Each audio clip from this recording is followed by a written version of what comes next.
നിന്റെ വചനം എൻ്റെ കാലിന് ദീപവും എൻ്റെ പാതയ്ക്ക് പ്രകാശവുമാകുന്നു. സങ്കീർത്തനങ്ങൾ 119:105 വാക്യം. അതുപോലെ എൻ്റെ കൂടെയുള്ള എപ്പോഴും എൻ്റെ കൂടെ ഉള്ളതാണ് എൻ്റെ ബൈബിൾ. ഇതെൻ്റെ ബൈബിൾ ശേഖരത്തിലെ എൻ്റെ ആദ്യ കുർബാനയ്ക്ക് കിട്ടിയ ബൈബിളാണ്. എനിക്ക് ആദ്യമായിട്ട് എൻ്റെ സ്വന്തം എന്ന് പറയാനുള്ളൊരു ബൈബിളാണ്. അതുവരെ വീട്ടിലുള്ള ബാക്കി ബൈബിൾസൊക്കെയായിരുന്നു ഞാൻ യൂസ് ചെയ്തുകൊണ്ടിരുന്നത്. ഞങ്ങൾ മർത്തോമക്കാരായ കാരണം ഞങ്ങളുടെ ആദ്യ കുർബാന എൻ്റെ ഒരു 8th ക്ലാസ്സിലൊക്കെയാണ് നടന്നത്. ആ സമയം മുതൽ ഇന്ന് വരെ എൻ്റെ കയ്യിൽ ബൈബിളുണ്ട്. അതുകൊണ്ടാണ് ഇടയ്ക്ക് പേപ്പറൊക്കെ ഇച്ചിരി കീറിയൊക്കെ ഇരിക്കുന്നത്. ഞാനിത് ഒത്തിരി മേക്ക് ഓവറൊക്കെ ചെയ്താണ് കൊണ്ട് നടക്കുന്നത്. അതിൻ്റെ കവറിങ്ങൊക്കെ ഞാൻ മാറ്റിയതാണ്. ഇടയ്ക്ക് പേപ്പറൊക്കെ ഒട്ടിച്ചൊക്കെ വെച്ചിരിക്കുകയാണ്. അങ്ങനെ ഞാനിത് എല്ലാ ദിവസവും രാവിലെ ഇതിൻ്റെ ഒരു സൈഡും വൈകുന്നേരം മറ്റൊരു സൈഡും വായിക്കാറുണ്ട്. ഈ ബൈബിൾ ഞാനൊരു ടോട്ടലി ഒരു 4 തവണ ഞാൻ വായിച്ചിട്ടുണ്ട്. പിന്നെ ഈ ബൈബിൾ എൻ്റെ കോളേജിൽ പഠിക്കുന്ന സമയത്ത് എനിക്ക് എൻ്റെ കസിൻ ബ്രദർ തന്നതാണ്. ഞാൻ ഹൈദരാബാദിലാണ് പഠിച്ചത്. അവിടെ എൻ്റെ കസിൻ ബ്രദർ തന്ന ബൈബിളാണ്. അവിടെ ഞാൻ നഴ്സിംഗ് പഠിക്കുന്ന സമയത്ത് ഞാൻ ഇംഗ്ലീഷ് ബൈബിൾ വേഴ്സൊക്കെ പഠിക്കാനായിട്ട് ഞാൻ അവൻ്റെ നിന്ന് വാങ്ങിച്ചതാണ്. ഇത് ഞാൻ UK വന്നപ്പം ഇത് ഞാൻ എൻ്റെ കൂടെ തന്നെ കൂട്ടി. കുറച്ച് മുറിഞ്ഞിട്ടുണ്ട് പേപ്പറുകളൊക്കെ. ഞാൻ ഇച്ചിരി പ്ലാസ്റ്ററൊക്കെ വെച്ച് ഒട്ടിച്ച് വെച്ചിരിക്കുക. ഇതെൻ്റെ കുഞ്ഞുങ്ങൾക്ക് ഞാൻ കൊടുത്തിരുന്നു. കുറച്ച് നാൾ അവരും ഇത് യൂസ് ചെയ്തിട്ടുണ്ട്. ഇതെനിക്ക് വളരെ പ്രിയപ്പെട്ട മറ്റൊരു ബൈബിളാണ്. പിന്നെ ഈ ബൈബിൾ ഇതെൻ്റെ വെഡ്ഡിങ്ങിന് കിട്ടിയതാണ്. എൻ്റെ അച്ഛൻ്റെ ഞങ്ങൾക്ക് പള്ളിയിൽ നിന്ന് സമ്മാനമായി കിട്ടിയ ബൈബിളാണ്. ഇത് ഞങ്ങൾ കുടുംബ പ്രാർത്ഥനയ്ക്ക് യൂസ് ചെയ്യുന്ന ബൈബിളാണ്. ഞങ്ങൾ ഒന്നിച്ചിരുന്ന് ഞങ്ങളുടെ എല്ലാ പ്രതിസന്ധികളിലും ഞങ്ങൾ കൈകൾ ചേർത്ത് പിടിച്ച് പ്രാർത്ഥിക്കുന്ന ഈ ബൈബിൾ വെച്ചിട്ടാണ്. പിന്നെ ഇതൊരു കുഞ്ഞു ക്യൂട്ട് ബൈബിളാണ്. ഇതെൻ്റെ കുഞ്ഞുങ്ങൾക്ക് സൺഡേ സ്കൂളിൽ നിന്നും ഗിഫ്റ്റ് കിട്ടിയൊരു കുഞ്ഞു ബൈബിളാണ്. അപ്പം ഇത് അവർക്ക് കിട്ടിയപ്പോൾ ഞാൻ അവരോട് ചോദിച്ചു എനിക്ക് തരുമോയെന്ന്. അങ്ങനെ അവരെനിക്ക് തന്നതാണ്.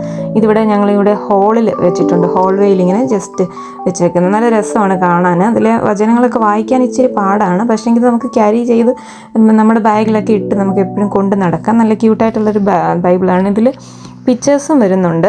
ഇതൊരു ചെറിയ കേസിൽ ഇങ്ങനെ ഇരിക്കും. ഇത് കീ ചെയിനായിട്ടും ബാഗിൻ്റെ കീ ചെയിനായിട്ടും കാറിൻ്റെ കീ ചെയിനായിട്ടും അല്ലെ നമ്മുടെ വീടുകളിലൊക്കെ വെക്കാനായിട്ടും നമുക്ക് എവിടെയെങ്കിലും പോകുമ്പോൾ നമുക്ക് ക്യാരി ചെയ്യാനായിട്ടും ഒക്കെ പറ്റുന്ന ഒരു ബൈബിളാണ്. പിന്നെ ഈ ബൈബിൾ എൻ്റെ കുഞ്ഞുങ്ങൾക്ക് ഞാൻ വാങ്ങിച്ചു കൊടുത്തതാണ്. ഇവിടെ ആമസോണിൽ നിന്ന് വാങ്ങിച്ച ബൈബിളാണിത്. ഇത് അവർ സൺഡേ സ്കൂളിൽ കൊണ്ടുവന്നതും പിന്നെ ഞങ്ങളുടെ പ്രാർത്ഥനയിലൊക്കെ അവർ യൂസ് ചെയ്യുന്ന ബൈബിളാണ്. ഇതിൽ നല്ല പിക്ചേഴ്സ് ഉണ്ട്.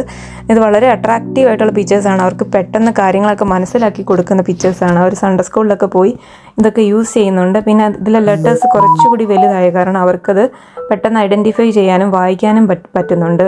അവർ ശരിക്കും ഇംഗ്ലീഷ് നന്നായി വായിച്ചു തുടങ്ങിയത് ഈ ബൈബിൾ വേഴ്സുകൾ വായിച്ചു കഴിഞ്ഞ പിന്നാണ്. അത് അവരെ ഒരുപാട് ഹെൽപ്പ് ചെയ്തിട്ടുണ്ട്. അവർ ഓരോ ബൈബിൾ വേഴ്സായിട്ട് അവർ പഠിക്കുന്ന കാണുമ്പോൾ എനിക്കും വളരെയധികം സന്തോഷമുണ്ട്. ഞാൻ എൻ്റെ കുഞ്ഞുങ്ങളോട് എപ്പോഴും പറയുന്നൊരു കാര്യമാണ്, നമ്മൾ എവിടെയെങ്കിലും പോകുന്നതിന് മുന്നേ രാവിലെ എഴുന്നേറ്റ് കഴിയുമ്പോൾ നിങ്ങൾ എപ്പോഴും ബൈബിൾ വായിക്കണം. അത് നമ്മുടെ ജീവിതത്തിൽ വളരെ ഇമ്പോർട്ടൻ്റ് ആയിട്ടുള്ളൊരു കാര്യമാണ്. അത് എന്നെയും ഒരുപാട് ഹെൽപ്പ് ചെയ്തിട്ടുണ്ട്. ഞാൻ എപ്പോഴും എൻ്റെ കൂടെ ഞാൻ ബൈബിൾ കൊണ്ടുപോകാനായിട്ട് ശ്രമിക്കാറുണ്ട്.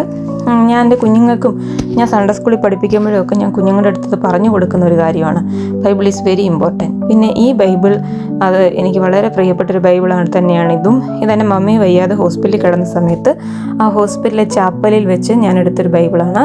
അത് അവിടെ പോയിരുന്ന് ഞാൻ ആ സങ്കീർത്തനങ്ങളൊക്കെ വായിക്കുമ്പോൾ എനിക്ക് വല്ലാത്തൊരു ആശ്വാസമായിരുന്നു അത് കിട്ടിയിരുന്നത്. നമുക്ക് ആ ഒരു സങ്കീർത്തനങ്ങൾ ഞാൻ അവിടെ ചാപ്പലിൽ പോയി മുട്ടുകുത്തിയിരുന്ന് വായിക്കുമായിരുന്നു. എനിക്ക് ആ സമയത്ത് ഒത്തിരി ആശ്വാസം കിട്ടിയിരുന്നു ഈ ബൈബിൾ വായിച്ചിട്ട്. അത് ഞാൻ എൻ്റെ കൂടെ തന്നെ കൂട്ടി എൻ്റെ ബാഗിൽ ഇടയ്ക്കൊക്കെ ഞാൻ എവിടെയെങ്കിലുമൊക്കെ പോകുമ്പോഴൊക്കെ ഞാൻ കൊണ്ട് നടക്കുന്നൊരു ബൈബിളാണ്. എൻ്റെ മമ്മിയുടെ ഓർമ്മ.